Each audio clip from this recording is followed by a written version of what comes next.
Si Dios realmente es amor, ¿por qué hay tanto sufrimiento en el mundo? ¿Por qué mueren niños de hambre? Personas inocentes son aplastadas por las guerras y las injusticias continúan ocurriendo todos los días sin que el cielo se mueva. Esta es la pregunta que muchos evitan, pero que todos, en algún momento, sienten latir profundamente en su alma. Y hoy, usted enfrentará esta pregunta de frente, porque tal vez lo que siempre le han enseñado sobre la fe, la bondad y la divinidad nunca ha tenido sentido. Durante siglos, los templos y las religiones han prometido que Dios es justo y misericordioso, pero la realidad es implacable. El dolor, el sufrimiento, la miseria, todo sigue ocurriendo con la misma intensidad. Si Dios puede intervenir pero no lo hace, entonces es indiferente. Si no puede, entonces no es omnipotente. Y si no es ni bueno ni poderoso, ¿qué queda de la idea de Dios? Las respuestas prefabricadas intentan salvar la brecha. Es el libre albedrío, es una prueba de fe, es parte de un plan divino. Pero, ¿eso explica realmente el sufrimiento de aquellos que nunca tuvieron elección? ¿Qué plan justificaría la tortura de un bebé,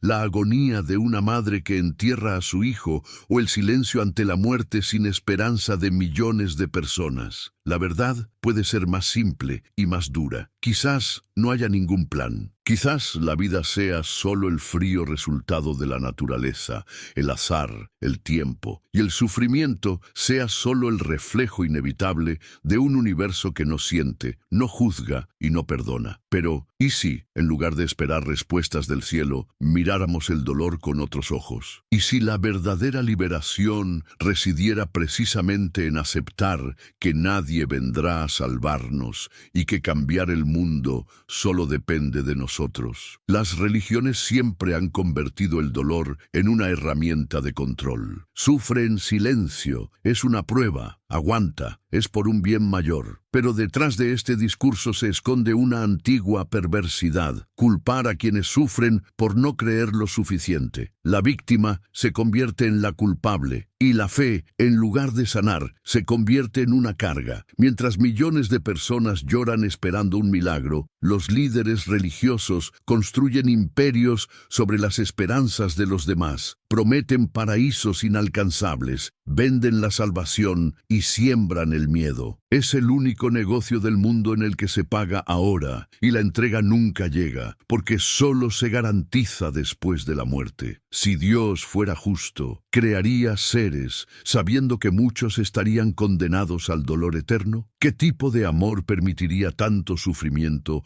solo para demostrar lealtad? Es como un médico que ve agonizar a un paciente y decide no actuar, llamándolo lección espiritual. La explicación racional es incómoda, pero inevitable. No hay médico, ni protector invisible. Solo hay un mundo que sigue su curso, indiferente a lo que sentimos. El sufrimiento no es ni un castigo ni una prueba. Es simplemente lo que ocurre cuando nadie está al mando. Y ahora quiero proponer un reto. Escribid la frase "si Dios permite el sufrimiento, no existe" en los comentarios. Veamos cuántos tienen el valor de afrontar esta contradicción sin temor al juicio. Hay una contradicción que ningún teólogo puede resolver: ¿cómo conciliar la imagen de un Dios amoroso con el sufrimiento que llena el mundo? Esta es la herida abierta de la fe, el problema del mal. Desde la antigüedad, sabios y creyentes han tratado de explicarlo, pero todas las respuestas acaban chocando con el mismo muro. O Dios no es bueno, o no es poderoso, o simplemente no existe. Muchos dicen que el dolor sirve para fortalecer el espíritu, pero un padre amoroso dejaría que su hijo viviera horrores para enseñarle una lección. ¿Llamarías a eso amor o crueldad? En el ámbito humano, eso sería un crimen. En el ámbito religioso, es reverencia. La fe, por miedo, termina transformando lo absurdo en virtud. Otros afirman que el sufrimiento es una consecuencia del libre albedrío. Pero ¿qué hay de los desastres naturales? ¿Qué libertad tiene un niño ante un terremoto, una enfermedad o un bombardeo? Si el sufrimiento no elige quién cree y quién no, ¿qué tipo de plan justo sería ese? El mundo no funciona como promete un libro sagrado. Sigue sus propias leyes, físicas, biológicas, caóticas. El dolor no se distribuye por justicia, sino por casualidad.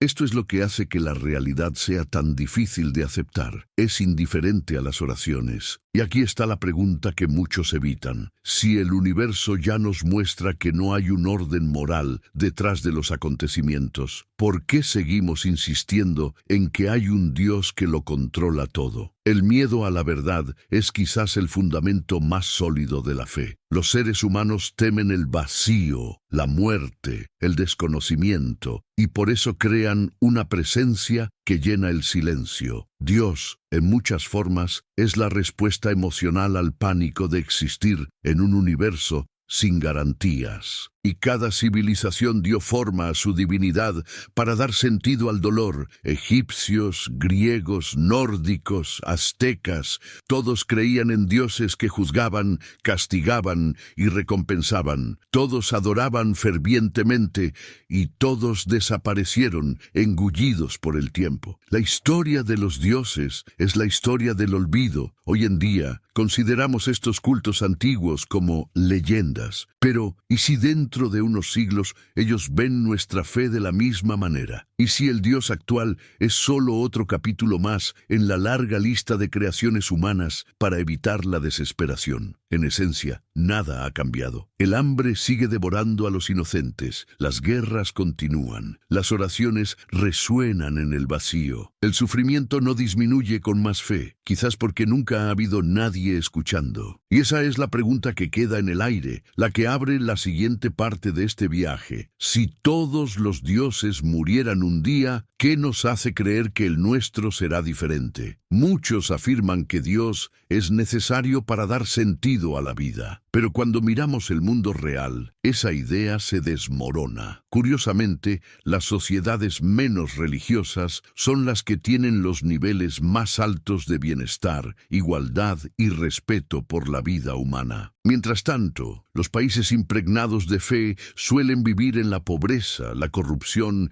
y la violencia. Si Dios fuera la base de la moralidad, el escenario sería el contrario. La verdad es que la moralidad no nació de la religión, sino de la convivencia. Antes de que existieran los mandamientos o los libros sagrados, las personas ya habían creado normas de solidaridad y empatía para sobrevivir. La capacidad de sentir por los demás es biológica, no divina. Es un instinto de la especie, no de obediencia. Aún así, las religiones se apropiaron de la moralidad como si fueran sus creadoras. Pero basta con abrir sus textos sagrados para ver lo contrario: genocidio, esclavitud, sometimiento de las mujeres, intolerancia hacia quienes piensan diferente. Si la voluntad de Dios fuera ley, seguiríamos viviendo en la barbarie. El sufrimiento humano, lejos de ser aliviado por la fe, a menudo se ve agravado por ella. Guerras santas, persecuciones,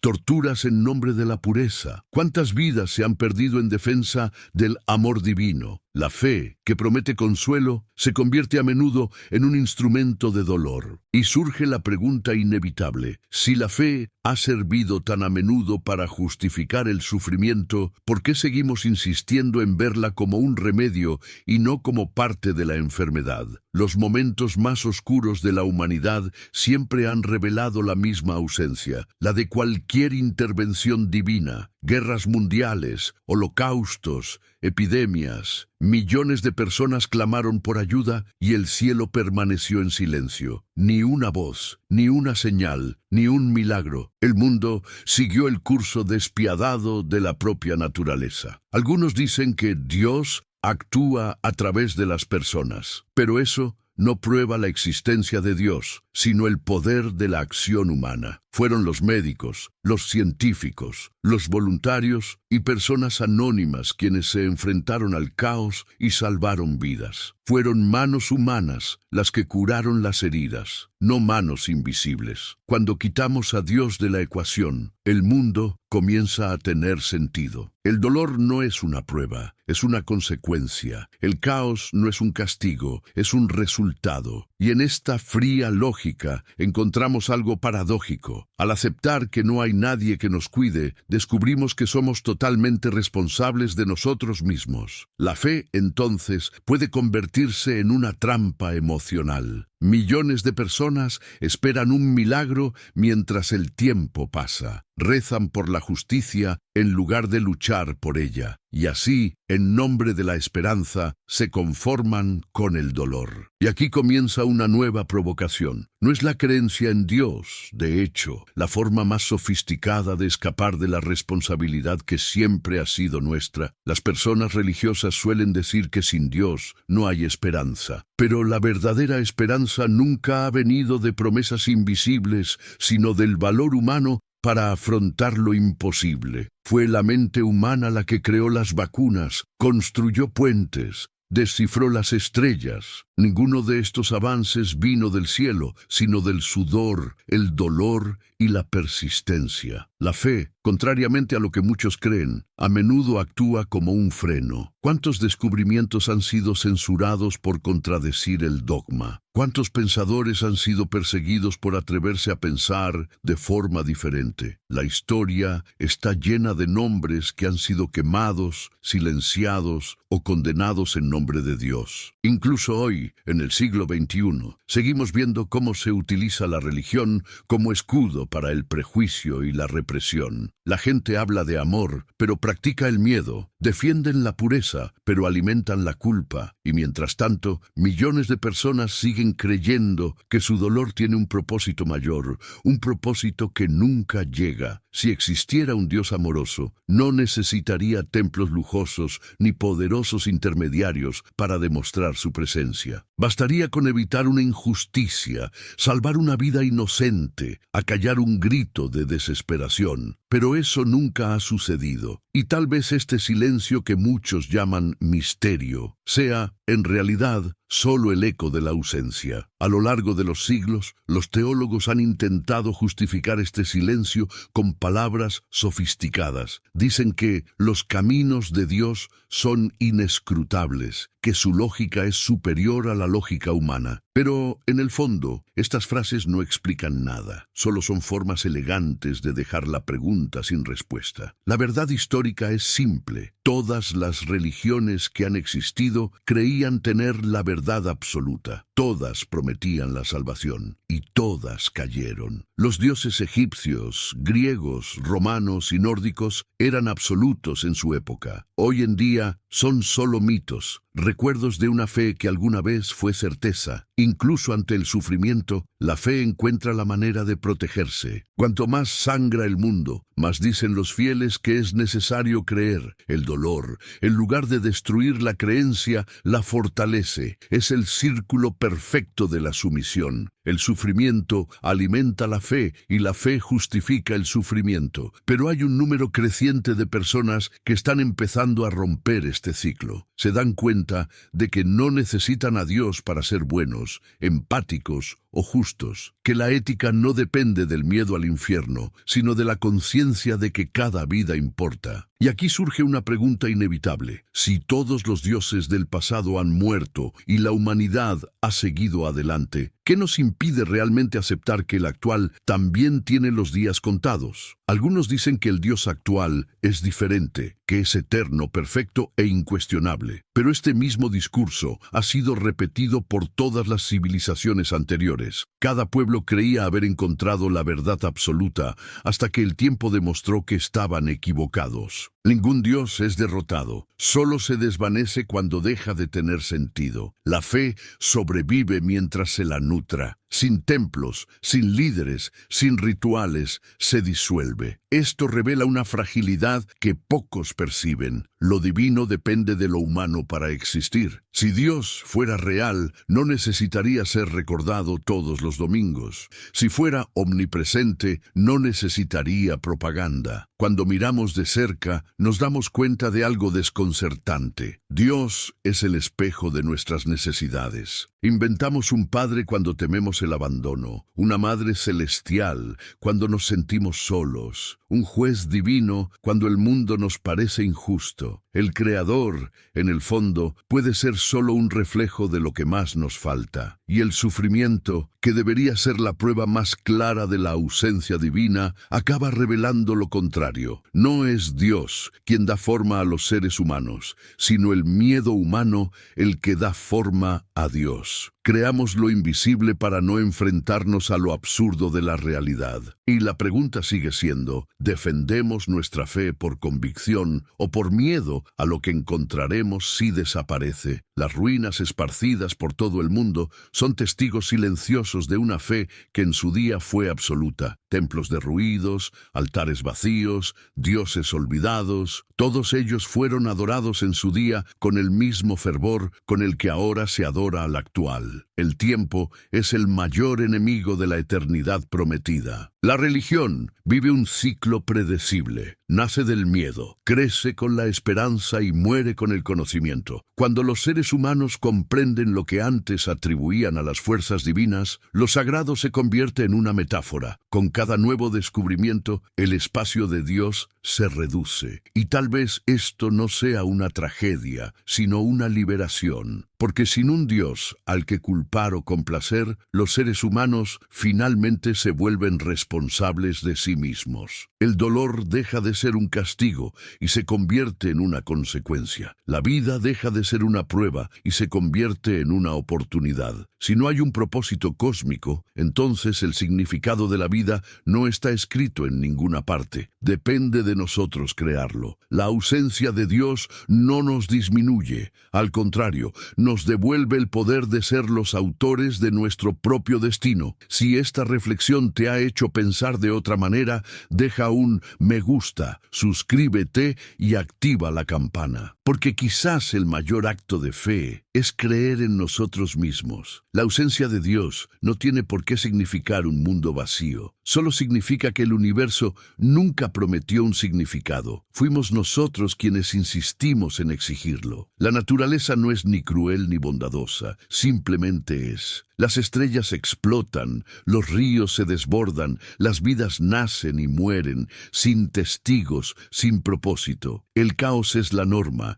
no la excepción. Y sin embargo, dentro de este caos, la humanidad ha creado belleza, ha creado arte, ciencia, empatía, amor. Ninguno de estos dones vino de arriba, nacieron de la fragilidad y la conciencia de nuestro propio fin. Cuando comprendemos que somos finitos, cada gesto de bondad se vuelve más precioso, cada vida más sagrada. Es esta finitud la que da valor a la existencia. El paraíso prometido intenta negar lo inevitable, pero el verdadero milagro reside precisamente en aquello que muere. La eternidad sería un aburrimiento infinito. La muerte, paradójicamente, es lo que da sentido a todo. Solo porque sabemos que el tiempo tiene un final, aprendemos a amar de verdad. Durante siglos creímos que sin Dios seríamos monstruos, pero tal vez sea cierto lo contrario. Fue en nombre de Dios que se cometieron los peores horrores. Cuando dejamos de temer el castigo divino y comenzamos a actuar por compasión humana, descubrimos un tipo diferente de fe, la fe en nosotros mismos. Y aquí surge una nueva pregunta.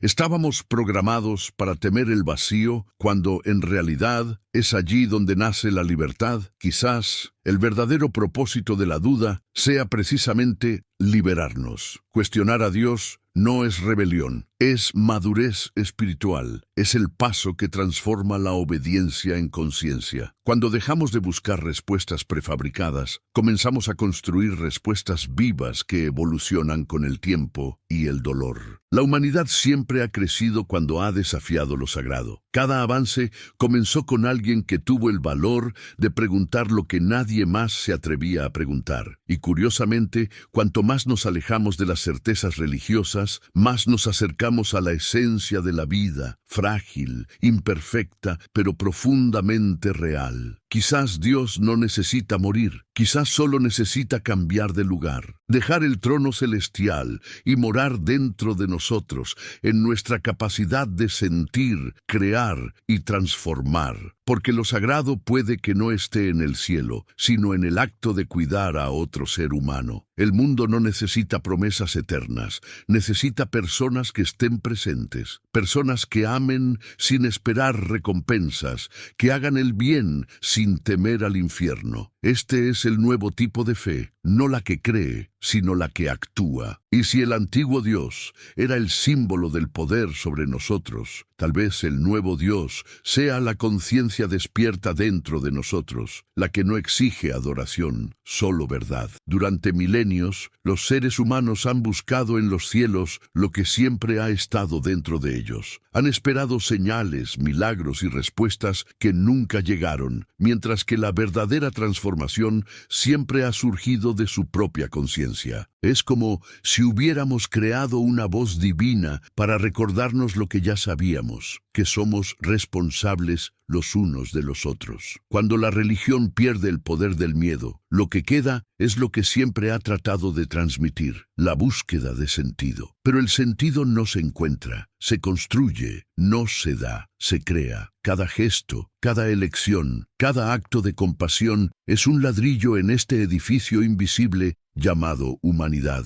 La duda, por lo tanto, no es enemiga de la fe, es su renacimiento. Porque dudar es dejar espacio para lo real, para lo honesto, para lo que no necesita ser perfecto. La fe ciega se basa en la obediencia. La fe lúcida nace del cuestionamiento. Solo aquellos que se atreven a dudar son capaces de creer de una manera más profunda, no en promesas, sino en posibilidades. Quizás Dios nunca fue una entidad, sino una metáfora de nuestra propia evolución. Cuando creamos lo divino, intentábamos nombrar lo que aún no entendíamos de nosotros mismos. Y ahora que entendemos más, quizás sea el momento de devolver ese poder a su origen. Y la pregunta final comienza a formarse, silenciosa, inevitable. ¿Y si Dios nunca nos hubiera abandonado? Porque, de hecho, nunca existió fuera de nosotros. Al final, la pregunta sobre Dios puede decir menos sobre el cielo y más sobre los seres humanos. Lo que realmente buscamos no es una figura divina, sino significado, consuelo y justicia. Cuando no los encontramos en la tierra, los proyectamos en el infinito. Cuando nos sentimos impotentes, creamos una fuerza mayor para protegernos de nuestro propio miedo. Pero el verdadero salto espiritual se produce cuando dejamos de esperar la salvación y nos convertimos en lo que esperábamos encontrar. Cuando dejamos de preguntarnos ¿dónde está Dios? Y empezamos a actuar como Él actuaría si existiera. En ese momento dejamos de ser siervos de lo divino y nos convertimos en creadores de lo humano. La fe no necesita morir, necesita madurar, necesita dejar de ser un refugio y convertirse en acción, porque el sufrimiento seguirá existiendo, con o sin Dios. Lo que cambia es lo que hacemos con Él, si nos quedamos paralizados en la oración o lo transformamos en compasión. Y tal vez eso es lo que el universo ha esperado de nosotros desde el principio, que dejemos de buscar respuestas en lo alto y empecemos a mirar a los lados, donde coexisten el dolor y la esperanza. Al final, no es Dios quien está siendo juzgado, somos nosotros. Y el veredicto dependerá de lo que hagamos cuando nos demos cuenta de que el único poder capaz de cambiar el mundo siempre ha estado en nuestras manos.